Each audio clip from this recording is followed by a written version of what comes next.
He ate his girlfriend's heart because he wanted her to be a part of him forever. And that's just the beginning of the nightmare. The victim was 46-year-old Tammy Jo Blayton, a woman described by loved ones as kind, hard-working, and dignified. She had been in a relationship with Joseph Oberhansley, but over time, she became extremely afraid of him. According to investigators, just days before her murder, Joseph held Tammy hostage and assaulted her for an entire weekend. Realizing the danger she was in, Tammy ended the relationship, forced him out of her home, and changed the locks. Tragically, she chose not to involve the police because she didn't want him to go back to prison. That decision would have devastating consequences. On September 11, 2014, Joseph returned to Tammy's home in Jeffersonville, Indiana. Armed with a heavy tool, he smashed through the back door and forced his way inside. What happened next was horrifying. Tammy had been stabbed more than 25 times in her chest, head, and neck. She also suffered blunt force trauma to her head. Evidence shows she fought desperately for her life. But the horror didn't just end with her murder. After killing Tammy, Joseph dragged her body into a bathtub and covered it with a tarp. He then used a jigsaw to cut open her chest and skull, removing her heart, portions of a lung, and huge sections of her brain. When questioned by police, Joseph freely confessed to cooking and eating some of her organs. In a recorded interrogation, he told detectives that he ate Tammy's heart because he wanted her to be a part of him forever. He also said he ate parts of her brain to obtain her third eye. Later, at trial, he completely changed his tune and claimed that two unknown men were actually responsible for her murder, but the evidence told a much different story. When officers arrived for a welfare check after Tammy failed to show up for work, they found Joseph with blood on his hands and a bloody knife in his pocket. It didn't take investigators long to connect him to the horrific crime. And the thing is, it wasn't his first violent offense. Years earlier, he pleaded guilty to manslaughter after fatally shooting his teenage girlfriend, Sabrina Elder. He also shot his mother and himself, surviving with a bullet lodged in his brain. His defense argued that severe mental illness contributed to his actions, but the court didn't buy it. In 2020, Joseph Oberhansley was convicted of murder and sentenced to life in prison without parole. What do you guys think about this case? Leave your thoughts in the comments below. Have you ever heard the story of Mia Starr? Mia was a lifestyle influencer with a massive following and everyone loved her. Her online fame grew so much that she was actually about to present at one of the biggest influencer award shows called the Replay Awards. Mia went live backstage right before the show started, but what was caught on that live is something straight out of a nightmare. Walking up directly behind her was someone in a creepy bunny costume. Her 4.2 million viewers watched in horror as this person violently attacked Mia, ending her life. An investigation took place, which resulted in the president of Mia's fan club, Anna Palmer, being arrested and charged with the crime. But Mia's fans saw the killer and they felt that there was no way that Anna was responsible. Instead, they began accusing Mia's boyfriend, Luke Adams. Police eventually reopened Mia's case and they found a laundry list of potential suspects, all of whom had real motives to kill Mia. So, long story short, they do have someone put away for the crime, but many believe they have the wrong person. The story of Mia Starr is actually just an extremely detailed murder mystery game from the creators of What Do You Meme called Who Killed Mia? In the game, you are an armchair detective trying to solve Mia's murder, combing through the 3 packs of evidence provided. But the game is actually so detailed. It includes video footage of the crime and even has you hack into Mia's text digitally using your phone, so make sure that you have your phone handy. If you ever wanted to know what it's like to solve a crime case, this is as close as it gets. Find out who's responsible by playing Who Killed Mia, now available on Amazon and in-store at Walmart and Target. This Elmo balloon video is one of the scariest videos on the internet right now.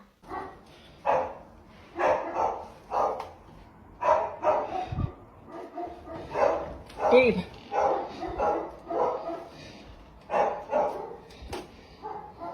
Quiet.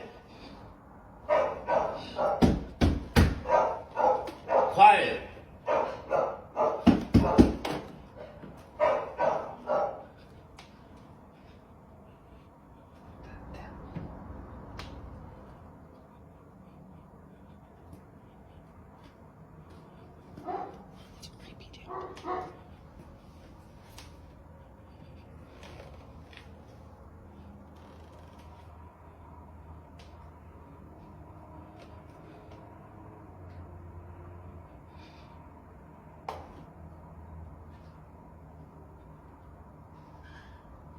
On February 20th of this year, the TikTok user Happy Rainus posted a video about a balloon, specifically an Elmo balloon. In this video, a life-size Elmo balloon is seen floating up the stairs. But what's really creepy about this video is that it actually looks like it's walking upstairs. Even the owner's dogs in the video starts barking when they see this Elmo balloon going up the stairs, like maybe they sense something. Some people think that this Elmo balloon is actually possessed, while other people think that this video is just fake and they're playing the video backwards, but what do you guys think? 11-year-old Mandy Lemaire had disappeared in Taslina, Alaska in August of '92. Now at first they thought maybe she was attacked by a wild animal, possibly a bear, but unfortunately something way more sinister had happened to her. Mandy was described as being a tomboy, but she could also be girly, and often she would walk with her friend April a mile down the road to hang out with her other friends, and that's what happened in August of '92. They were walking down a road and April had fell and skinned her leg, so she went back to the store to get some help and they treated her leg, and Mandy was supposed to wait for her. So maybe Mandy grew impatient, and by the time April came back, there was no sign of Mandy. So her father 2 hours later had called the police. So they were trying to search for Mandy for days, and then finally on the 10th day, they had found Mandy's remains. She was found about a mile from her home and she had been shot to death. Now, unfortunately, it had rained, so a lot of the evidence had been washed away. The autopsy showed that Mandy had been shot twice with a .22 caliber rifle at close range, and there was signs of SA. Now, there was a man named David DeFrost that took an unusual interest in this case. He's a construction worker, and he was talking about this nonstop to his coworkers. Now, 20 years prior, David was convicted of car theft in New York, and he also wasn't a suspect of another death. But he claims he was not involved and actually has some information that there was a man, another local, named Charlie Smithhart, was on the road at the same time where Mandy was last seen. Charlie is a 61-year-old retired steel worker, and he's been divorced twice, and he lives in a homemade workshop that he made right behind his mother's house. Now, he was searching for Mandy, but he never signed up at the fire department as being one of the searchers. He would just go with the group and then he would go off on his own, which was very odd. Now, according to Charlie, he did have an alibi at the time of Mandy's murder. He was watching TV with his mother and she confirmed this. But they find out that his mother was actually at the store at 3:17, right around the time of Mandy's murder. So this proves that his alibi is not correct. So they decided to use tape to find trace evidence on Mandy's body, and what they found was shiny little spheres that look like metal. They also found red and blue fibers and also a yellow paint chip. Now, weeks before Mandy's murder, Charlie was seen offering rides to young girls that resembled Mandy, so they decided to search his truck for trace evidence. And they also noticed when they were interviewing him, shiny things on his shirt, and they asked, "What is that?" He says, "I don't know. It's either aluminum or brass. I'm always working on something." So they took samples of trace evidence from his workshop, his vehicle, and also his overalls. So the yellow paint chip was similar to the evidence that they found in his workshop. Also, the red and blue fibers were microscopically similar to the ones that were found in his truck. Also, the little spheres that they found were carbon steel, and it was made from a high-speed cutting tool, which he does use in his workshop, and they were exactly the same. So they ended up interviewing Charlie's daughter, and as soon as she turned 11 years old, her father had started SAing her, and he also SA'd her sisters. So Charlie was arrested and charged with kidnapping, SA, and also murder.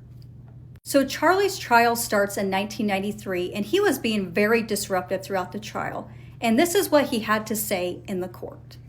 This type of killer will do this again. And hopefully I'll still be locked up. And then, what are you people going to say? If it happens, my way of thinking, you're an accessory to him, and the troopers that investigated this case, because I know I'm innocent. Charlie was found guilty of kidnapping, SA, and murder, and he was sentenced to 114 years in prison. This man is an absolute predator and monster, and who knows how many young girls' lives he would have taken if he was never caught. He's trying to claim that he is innocent. but I believe all of the evidence is proving it was him. Because of the trace evidence that they found on Mandy, it was in the exact same that was found on his overalls and his vehicle and also his workshop where he was living. So thanks to forensic science, if it wasn't for that, this case probably would have never been solved and he would still be a free man, and who knows how many young girls he would have brutally assaulted and murdered.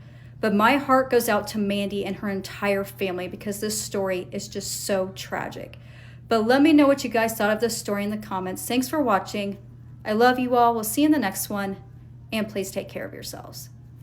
This 11-year-old was arrested for unaliving his pregnant stepmom, but is Jordan Brown actually guilty? When Jordan Brown was 11 years old, everyone that knew him said that he could not be happier. Jordan was raised by his single father, Christopher, who he was very close to. And his father, Christopher, had just started a relationship with another single parent named Kenzie. And as the relationship got more serious, Kenzie and her two daughters, 7-year-old Janessa and 4-year-old Adeline, moved in with Jordan and Christopher. Reportedly, the two families blended together seamlessly, and it wasn't long until Jordan was calling Kenzie mom, and Kenzie and Chris were expecting a baby of their own. In February of 2009, Kenzie was 8.5 months pregnant with baby Christopher, and Jordan was apparently really excited to be a big brother because he always wanted a baby brother. On the morning of February 20th, 2009, Chris got up for work, leaving Kenzie, who was 8.5 months pregnant, in bed, and then shortly later, Jordan and Janessa got on the school bus. And then 45 minutes after Jordan and Janessa left for school, tree trimmers that were there to work on the Browns' home heard Kenzie's 4-year-old daughter, Adeline, screaming and crying, saying that her mother was dead. 26-year-old Kenzie had been shot in the back of the head while she was still in bed, and unfortunately, her and her unborn son, Christopher, had passed away. Chris and all 3 children were taken in and asked questions about what had happened that morning. Chris was ruled out as a suspect because Kenzie's daughters confirmed that they had spoken to their mother after Chris had already left for work. The only unusual thing that Jordan remembered about that morning was a black truck parked out front of his home that he did not recognize. Chris did end up taking the 3 kids back home that night and then was woken up around 3 a.m. because the police were there to arrest his 11-year-old son for the crime. The investigators' theory was that Jordan was actually really jealous about the addition of this new baby that was coming, so that morning he spontaneously made the decision to unalive Kenzie before leaving for school. Kenzie had been shot with a 20-gauge shotgun. Jordan and Chris liked to hunt. Jordan had access to many guns, including a 20-gauge shotgun, like a children's size, that he had gotten for Christmas that year. And an officer at the scene that day said that that particular weapon had smelled like it had recently been fired. But of course, this was never able to actually be proven. They also said that it would have to be extremely unlikely for an intruder to just walk up to the Browns' home in broad daylight with a weapon of that size. While being questioned, Jordan had also changed his story about that black truck he saw. At first, he said the black truck was empty, and then later changed his story and said there was actually a man in it wearing a baseball cap who was kind of trying to duck down to not be seen. Kenzie's daughter, Janessa, who had gone on the school bus with Jordan that day, also said that when Jordan went upstairs to his room for a moment, she heard a loud boom before the two of them got on the school bus. But Kenzie's 4-year-old daughter, Adeline, said that she heard a boom sound after Janessa and Jordan had already gone on the school bus.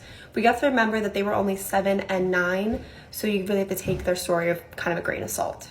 Kenzie's entire family does believe that Jordan was guilty, though. They say that he was not the happy kid that everyone thought he was and was actually extremely troubled. To this day, Chris does not buy the story of his son's involvement and actually has a theory of his own. Chris actually believes that Kenzie's ex, Adam Harvey, was responsible for her unaliving.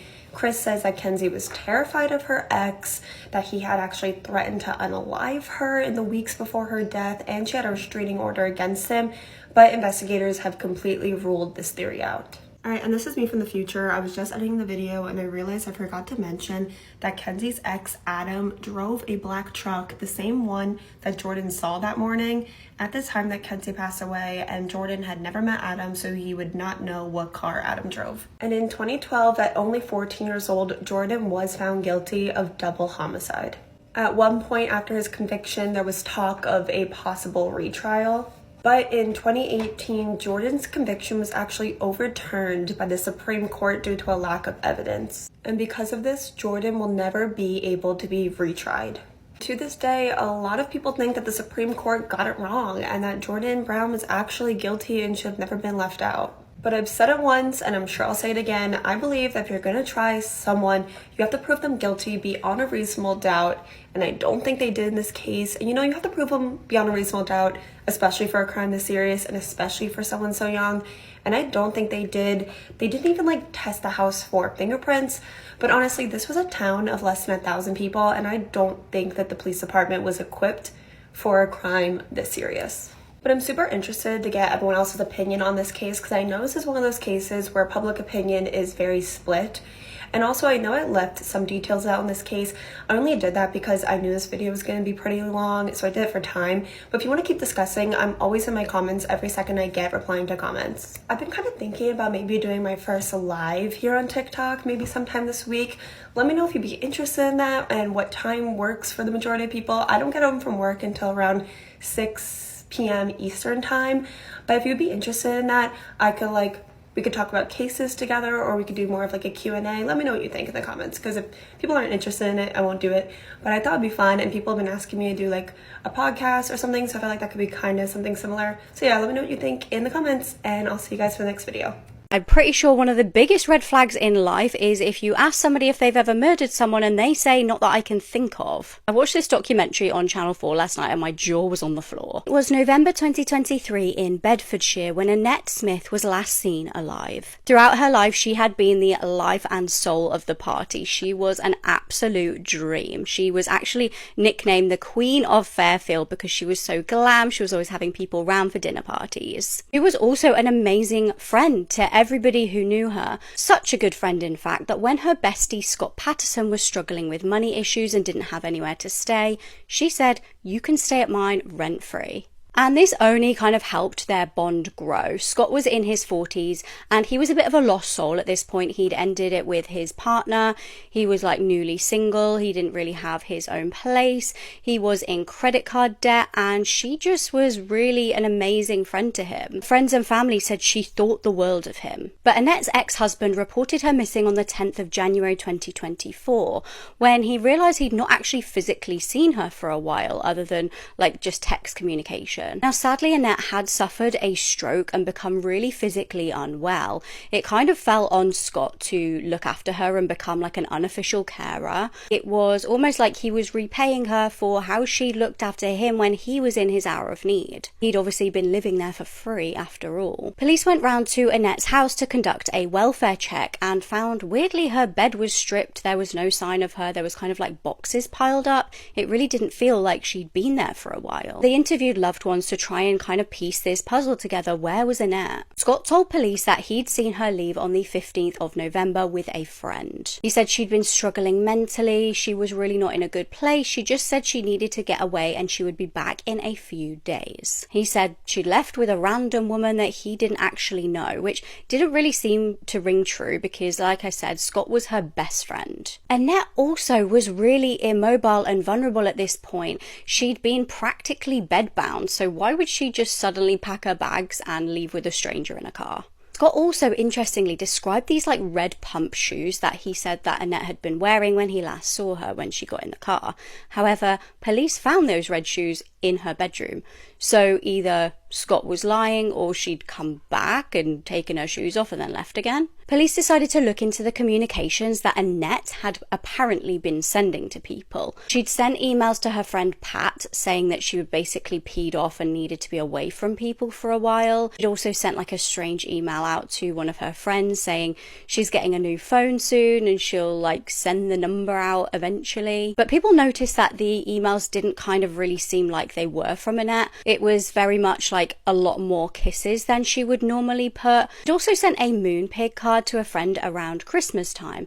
So police contacted Moonpig to try and get the IP address details to determine who sent that card and from where. And guess where the card was sent from? It was sent from Annette's home address. So basically where Scott was. And the emails that she had apparently sent were also found to have come from Scott's laptop. When police yet again brought Scott in for questioning, they were absolutely stunned with what he suddenly told them. He just point blank admitted to killing her. He very matter-of-factly just stated that he'd suffocated her with a pillow, but that wasn't the most shocking admission of all. He also admitted to dismembering her body. Now, bear in mind this was his best friend, and he apparently had never committed any kind of violent crime before. How do you just go from being a normal random member of the public to killing somebody and chopping up their body? It makes no sense. Then one of the most strange parts of this case for me is when police asked him if he'd ever killed anyone else,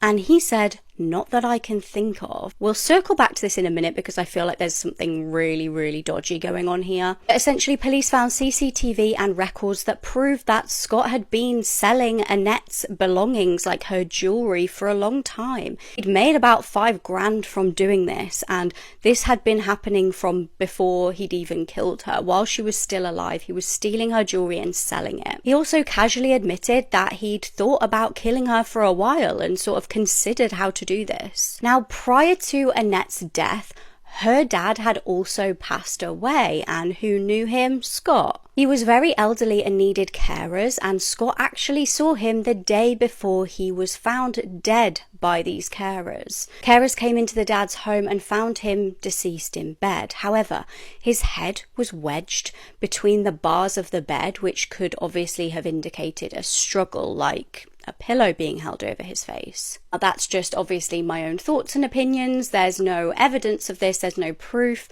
Scott pleaded guilty to Annette's murder and was given 20 years, but police could not link any evidence to him and Annette's dad's death. It honestly just makes me so sad that she was the nicest, kindest friend ever, and that is how he repaid her. Her family planned her funeral but had no idea she was actually alive. 30-year-old Essie Dunbar was born in 1885 and living in South Carolina. In the summer of 1915, Essie had suffered an epileptic seizure and collapsed. Her family had called a doctor, but he arrived too late, and when he saw her, he saw no signs of life and told the family that she had passed away. Essie's family was heartbroken of what had just happened, but they decided to do her funeral the very next day at 11 a.m. so that Essie's sister could come. The very next day, Essie's body was placed in a wooden coffin and 3 preachers did the service. Once the service was finished, Essie's sister still hadn't arrived, so the family decided to proceed with the burial. They lowered Essie's coffin 6 feet under and covered it with dirt. A few minutes after Essie was buried, her sister finally arrived and begged the preachers to let her see her sister one more time, so they dug up the coffin. Once the coffin was dug up, the lid was unscrewed and the coffin was open. Many were shocked to see Essie sat up in her coffin, smiling at her sister, very much alive. 3 ministers who were at the ceremony fell backward into the grave, just shocked at what they had just seen. When Essie's family saw this, they actually ran away from her, thinking she was a ghost or zombie coming after them. But Essie wasn't a ghost or a zombie, she was just buried alive. Following Essie's funeral, she went back to her normal life and even outlived the doctor that pronounced her dead. She actually lived for another decade and passed in 1962. I can't imagine what would have happened if Essie's sister never showed up when she did. Within 27 minutes of entering a hotel room, 24-year-old Colton Wright was shot and killed by his ex-boyfriend. Colton had been dating 25-year-old Brennan Wakey for a few months, but the relationship was pretty toxic, so much so that Colton had actually broken up with him. Brennan was known to be pretty controlling, and he didn't handle the breakup well. He had reportedly become obsessed with Colton and even threatened him. Fast forward to December 9th, 2021. Authorities were called to the Hyatt Place Hotel in Sarasota, Florida after a housekeeper discovered a dead body in one of the hotel rooms. Upon investigating, the body was confirmed to be Colton's, and he had been fatally shot in the face. After combing through the security footage, Colton was seen entering the hotel at around 2:30 in the morning that same day with Brennan and an unknown man. Roughly 27 minutes later, at around 3 a.m., Brennan was seen on the hotel's security footage, quickly exiting the hotel with a gun in his waistband.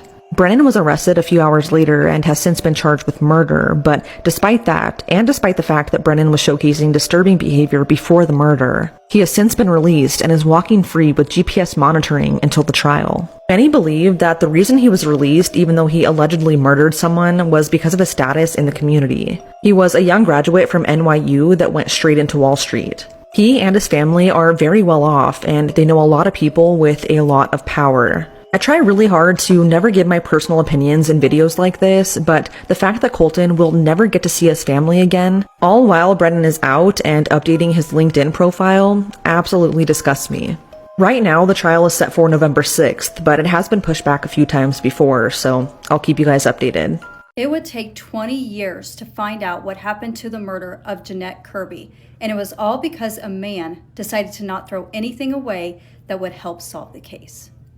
In 1986, Muriel Kirby was supposed to meet her daughter Jeanette for breakfast like they did every morning, but this morning she did not show up. She thought maybe she overslept or she was sick, but she was nowhere at home and she was not at work, so she got concerned and called the police.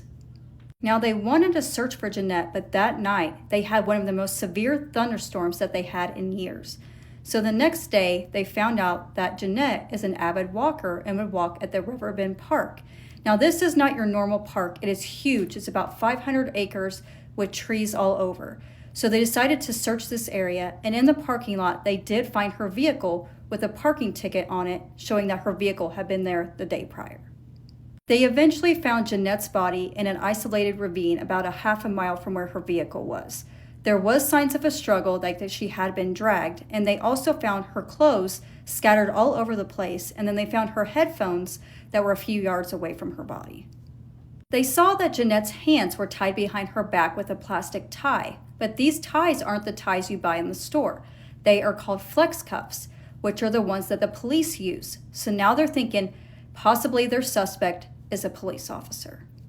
Since it had rained, there was no footprints, there was no bicycle tracks or tire marks.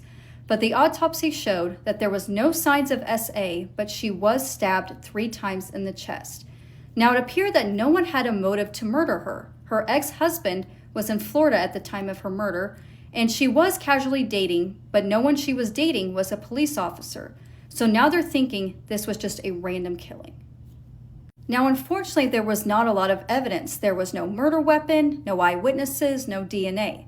The only thing they had was the plastic zip ties on Jeanette's wrists and also her clothing. Her jersey was cut right up the middle, but her sweatpants were cut into sections, into squares, which is very odd. So they interviewed all the police officers, but there was no leads and the case was going cold. So 4 years have gone by with no new leads until a woman in Leland had an incident with a man. There was a man in a truck with police lights on top of it that ordered her to pull over. So she did. He came up and forced her out of the vehicle, trying to get her into his truck. So she was trying to fight him, and eventually he took his firearm and just fired into the air. Now, thankfully, there was a person that drove by, and it spooked him, and he just fled. So they asked the public to be on the lookout for anybody that is driving a truck with lights on it. And a gas station attendant remembers a man getting gas with the vehicle with that same description, and he paid with a credit card. And his name is David Draheim. He's 33 years old. He's a factory worker. He's a volunteer firefighter, an ex-Marine, and he has no criminal history. Now, David denied trying to abduct that woman, but she identified him in a police lineup. And also in his vehicle, they found an Ingham County Sheriff's Police hat, and they also found a knife and zip ties. Now, unfortunately, they don't have any direct evidence for him tying to Jeanette's murder, but he was found guilty of trying to kidnap that woman, and he was sentenced to 40 years. So the case has been cold for about 12 years, and Jeanette's father had passed away before he ever found out who did this to his daughter, and he had passed away with so much anger because he wanted to know who had brutally murdered his daughter, and Jeanette's mother was not going to give up. So she went all the way to the Attorney General, and she decided to have 2 investigators look over Jeanette's case, and they found something that they overlooked. They did not interview David's best friend. So Mark Grieco knows David because they used to be roommates and they both were security guards. And Mark had bought a used police car, and in it they had overlooked a bag of flex cuffs. So he kept one of them where he kept in his security guard hat, and he gave the rest to David. So thankfully, Mark never threw anything away, and he still had his security guard hat, and it still had the one plastic flex cuff inside of his hat. So they were able to compare this flex cuff to the one that was found on Jeanette's wrists, and they were a match. Finally, by June of 2002, David is on trial for the murder of Jeanette. Now, the police believe that David is a predator because according to his wife, he would often jog, but he would wear a fanny pack around his waist with zip ties in it. Why would you need to jog with zip ties? So they believe that he was prepared to do what he did to Jeanette, and she was just at the wrong place at the wrong time. He had snuck up behind her, put her hands behind her back with the flex cuff, and then brutally stabbed her 3 times in the chest. So David was found guilty of the murder of Jeanette, and he was sentenced to 60 years in addition to the 40 years for the attempted kidnapping of that other woman. So he will be up for parole in the year 2050 when he's 93 years old, so most likely he will die in prison. Now, there was a lot of people that helped solve this case, and the first was Jeanette's mother, Muriel, for not giving up on who did this to her daughter and taking this all the way to the Attorney General, where then the Attorney General signed 2 investigators who found something that was overlooked, not looking at David's best friend, Mark. And then also, Mark never threw anything away, so he still had that one zip tie in his security guard hat that they were able to compare it to the zip tie found on Jeanette's wrists. And thankfully, that was what put the nail in David's coffin. He was definitely a predator and probably was on his way to being a serial. So thankfully, he was caught before he hurt anybody else, and he will die in prison. So I would love to thank everybody involved in this case for helping solve Jeanette's murder. But let me know what you guys thought of this story in the comments. Thanks for watching. I love you all. We'll see you in the next one. And please take care of yourselves.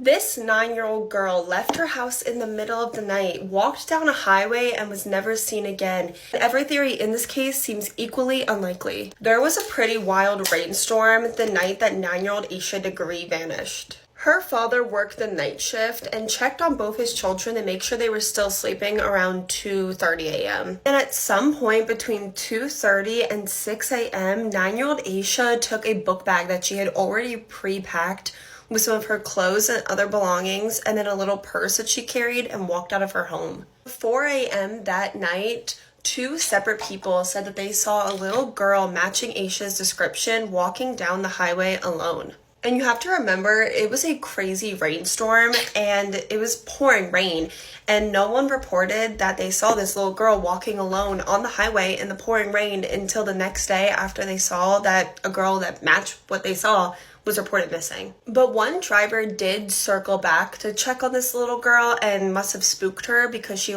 took off running towards the woods. And to this day, the witness reports of this little girl walking down the highway could not 100% be proven to be Aisha, but I think it would have to be extremely unlikely if it wasn't her. Also, a search of the woods where this witness says that they saw this little girl running into found a shed that had candy wrappers and belongings that were confirmed by Aisha's parents to belong to her. So for the sake of the rest of this video, let's just agree that this little girl was Aisha Degree. About 1.5 years after Aisha disappeared, her book bag that she had taken that night was found buried in a construction site. And what's crazy about this is her book bag had been wrapped in 2 trash bags, leading me and a lot of other people to believe that whoever had dumped her book bag kind of wanted to protect it from the elements for some reason. Also, I found many different reports about what was actually in Aisha's book bag when it was found. I saw some reports that her clothing and the things that she took that 100% belonged to her, including photographs of her family, was found. But I also saw a report that 2 things were found, a book and a shirt that could not 100% be confirmed to belong to Aisha. So I'm not 100% certain, but I figured I would mention that. It is believed by most people that know this case that the investigators know more than they're really letting on to the public. In 2016, they released a vehicle that they told people to look out for that had a possible connection to Aisha's disappearance, but other than that, we really don't know much else. There are many theories about what could have happened to Aisha Degree, one of them being that she did try to run away that night and then ran into someone that abducted her and is either keeping her held captive or have tragically unalived her. Personally, it seems unlikely to me because that would have to be a crazy coincidence that she was trying to run away and then just so happened to run into someone who had this ill intent, but it is still 100% plausible that this is what happened. Some also believe that she was abducted from her home and did not walk out on her own, and other people believe that she did try to run away and is out living like her own life. But both of these I think are very unlikely just due to the details in this case and her age. The theory that I personally think is the most likely was that Aisha left her house at night to meet up with someone and never intended to run away or go missing. Aisha did not fit the profile of a child that would run away. Also, she left her house in the middle of the night. It was freezing cold, it was winter, it was pouring rain, and she didn't even bring a jacket or any of her winter wear. But what throws me off about that theory is the shed where we found like the candy wrappers and her belongings that we can pretty much all agree that she had to have been at that night. I mean, unless evidence had been planted to throw off investigators, was over like a mile away from her home, meaning that she would have had to walk over a mile in the pouring rain. And I feel like if she was going to meet up with a stranger, they would pick her up like around the block from her home. This case honestly just drives me so crazy because none of it makes sense. Why would she not even bring a jacket in the pouring rain if she was just meaning to leave for like a moment or run away? Why was her book bag wrapped in 2 trash bags? I feel like if you were trying to conceal evidence, that's not what you would do. Tomorrow actually marks the 24th anniversary of the day that Aisha Degree vanished. She disappeared on Valentine's Day, which was also her parents' anniversary, which I'm sure is just such a hard now anniversary every single year. That date, which was supposed to be like a beautiful day of love, is now just a day of remembering your daughter who you have no idea what happened to. I'm also going to add age progression photos of what Aisha Degree might look like today. I like to really believe that unless we know for 100% certainty that people could still be out there. So definitely take a second to look and remember Aisha Degree today. Aisha Degree's case was actually suggested for me to cover from my live chat yesterday.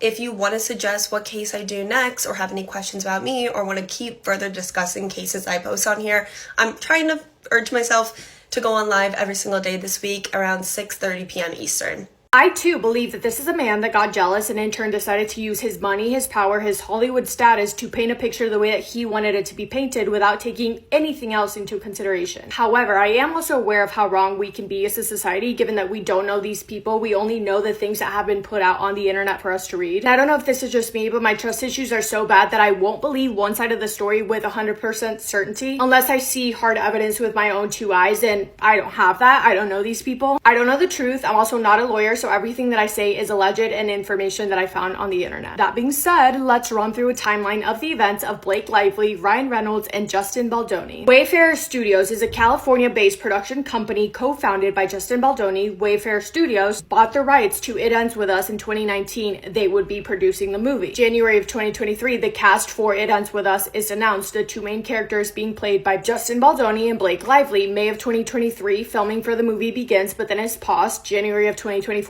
filming is continued. August of 2024, the movie is released. Everyone seems over the moon about it, including Blake Lively, Justin Baldoni, Colleen Hoover. It's a very exciting time because this movie has been highly anticipated and it's a big success. Justin Baldoni publicly speaks highly of Blake Lively. He says, quote, "There wasn't a part of this production that she didn't touch and have an influence on, and everything that she put her hands on and her mind to, she made better." Still, August of 2024, people start to notice that Blake Lively and Justin Baldoni are never seen together during the movie's promotion. Justin is with his wife, Blake is with her husband Ryan, but them two are never together. People start to notice that it actually seems like they are avoiding each other. TMZ publishes rumors online that there were issues in Justin and Blake's professional relationship in the film because Justin made Blake feel very uncomfortable by making inappropriate comments, but also doing things that made Blake feel very uncomfortable, such as kissing her for too long during scenes. Justin hires a crisis management team as well as PR professional Melissa Nathan. Melissa Nathan represented Johnny Depp in his trial against Amber Heard. We're still in August of 2024. People start to point out on social media how differently Justin and Blake are promoting the film, which I do think was very noticeably different. Mind you, the book and the movie are about domestic violence. It's a story that highlights relationships that experience violence and how hard it can be to leave a situation like that. It's about ending the cycle of abuse, hence the name. That is literally the point of the story, and it is a very heavy point. I'll give you an example. When Justin was asked, what is the one thing that you want people to take away from this project? He says,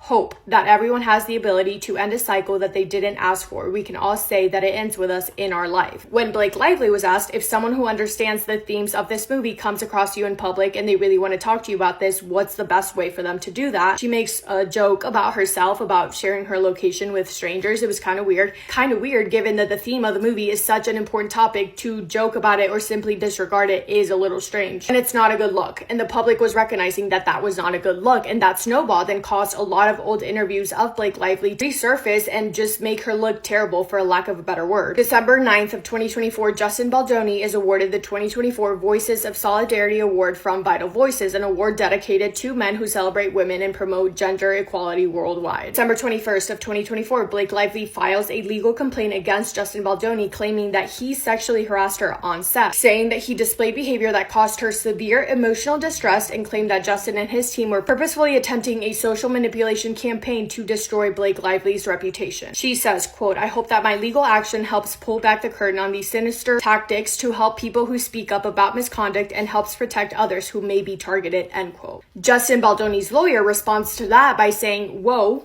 everything that is coming out of your mouth is false, outrageous, and holds an intent to publicly hurt Justin Baldoni." He says she is just doing this because she's getting attacked on social media and she wants to switch the narrative, take the spotlight off of her negative reputation, put it onto Justin, and make him look bad, even though she has been the one that has been causing issues on set throughout the entire time that they were filming and producing the movie. Issues such as trying to take control of the film on her terms, getting what she wants, and if not, threatening to either not show up to set, not promote the film, etc., etc. December 22nd, the very next day, New York Times exposes messages between Justin Baldoni and his PR team that show that they were intentional attempts from them to ruin Blake Lively's reputation. Those messages included Justin and his team talking strategy about how to bury Blake Lively. December 22nd, still the same day, WME is an entertainment agency that represents artists such as actors and actresses. WME represents Blake Lively, her husband Ryan Reynolds, a very good friend of the couple, Taylor Swift, and Justin Baldoni. Well, after Blake's lawsuit against Justin, they drop him as a client. And people now think that Ryan Reynolds and Blake went to go talk to their bestie Taylor Swift, and because Blake and Ryan are bigger names than Justin Baldoni, and because Taylor Swift is such a big name who holds a lot of power, it's alleged that the three of them went together to WME and said, "Listen, it's us or Justin Baldoni," and WME said, "We pick your side, we're gonna drop Justin as a client." A couple days later as well, that award that Justin received from Vital Voices is taken back. At this point, a lot of celebrities are standing behind Blake Lively, supporting her, including the author of the book It Ends With Us, Colleen Hoover, and their co-star Brandon Sklenar. December 23rd, Justin Baldoni's team responds to the messages that TMZ exposed about their campaign to cancel Blake Lively, and they basically say,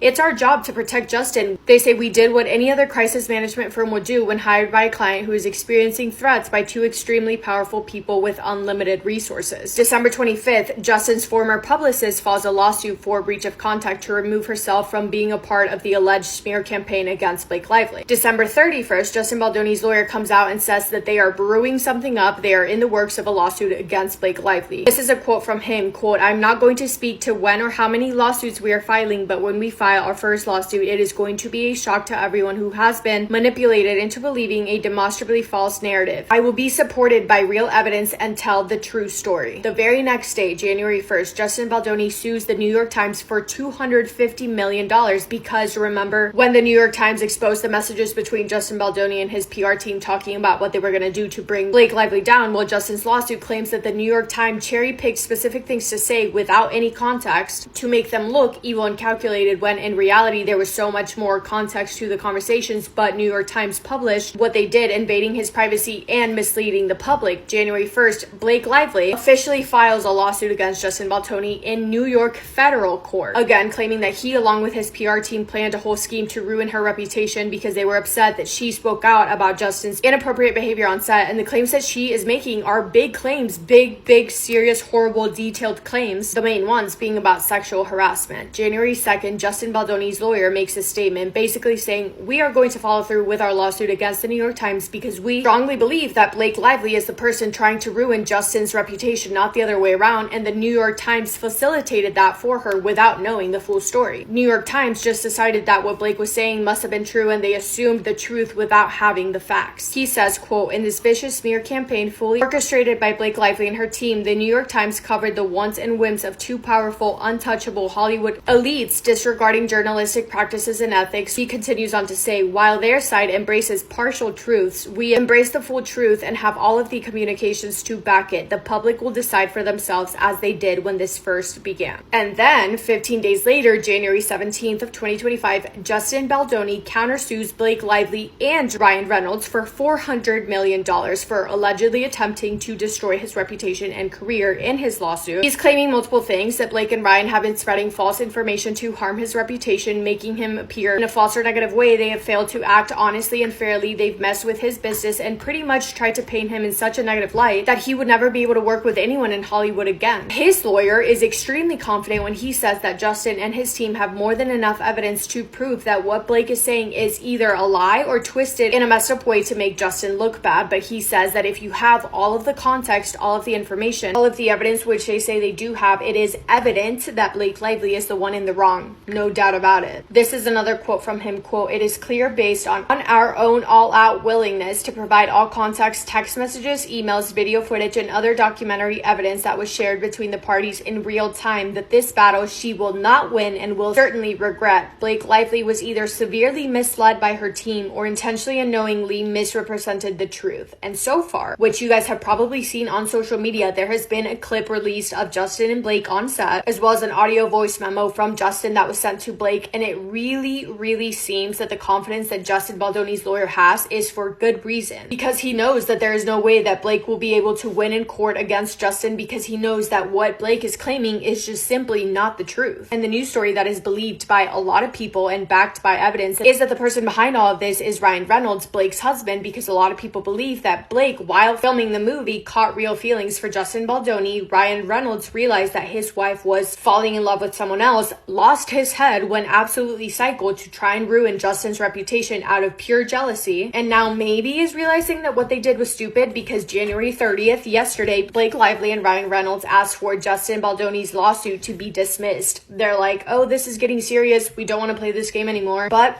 they're in too deep, they've gone too far, and I have a feeling that things are gonna get ugly. I have to go because I have a daughter that needs my attention, but let me know what your thoughts are on this, and I love you guys so much, and I'll see you in my next video. Massive kiss on the forehead to every single one of you.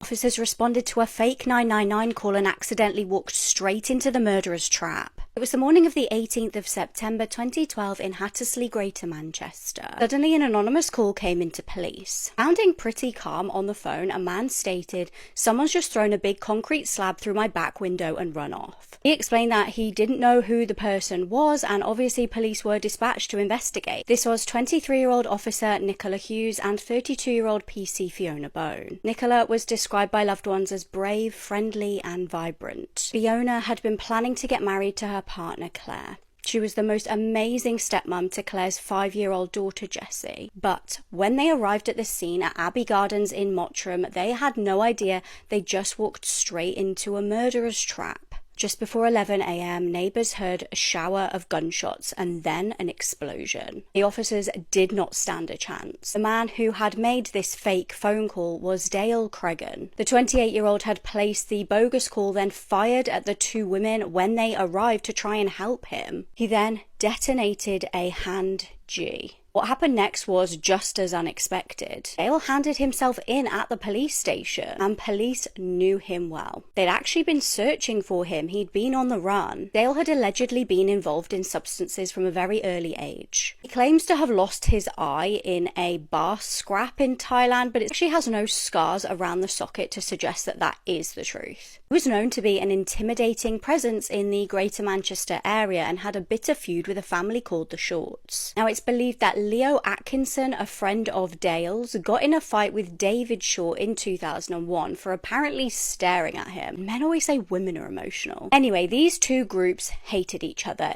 Dale and his friends versus the Shorts. And a lot of the information is like third hand, fourth hand, so it is very difficult to know exactly what happened between them over all of those years. But they were constantly at loggerheads. They were constantly having physical fights. They were constantly making threats to each other. But things really escalated in September 2003. Leon's dad was shot in the kneecaps while at a pub. It was also alleged that Dale may have been to blame for a serious attack on David when he was run off his bike and had his throat cut. These weren't just, fist fights. These were brutal attacks. On the 25th of May 2012, Dale pulled up in a van outside a pub. This was the Cotton Tree pub in Droylsden. The Shorts were inside casually playing pool. Suddenly, Dale entered the pub dressed in a balaclava. It must have been absolutely terrifying. He pulled out a gun and shot Mark Short. Now, Mark's dad, David, was actually in the toilet at this point, so that may have saved his life. He heard the gunfire and ran out just in time to see his son pass away. 3 other men were also hit by gunfire in this vicious attack.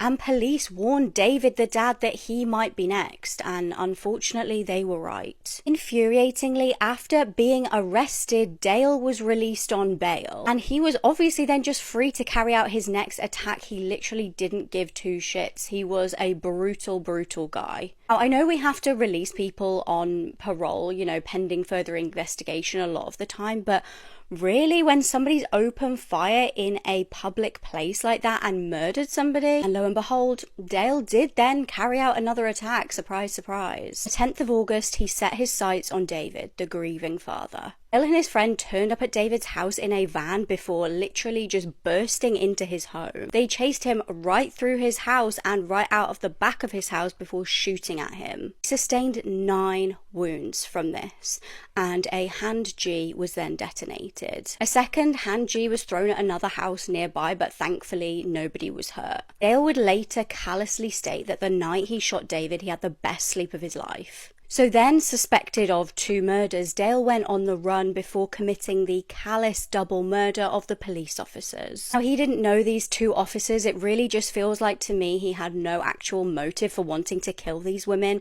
It was just he wanted to go out with a bang. I feel like in his sick, twisted mind, he just wanted to be this notorious killer. He knew he was going to prison anyway. When he walked into the police station to hand himself in, he said he had done 2 coppers because police were hounding his family. And by hounding his family, I'm guessing he means investigating the murders he committed. He was ultimately given a whole life order for the 4 murders and the 3 attempted murders of the men in the pub.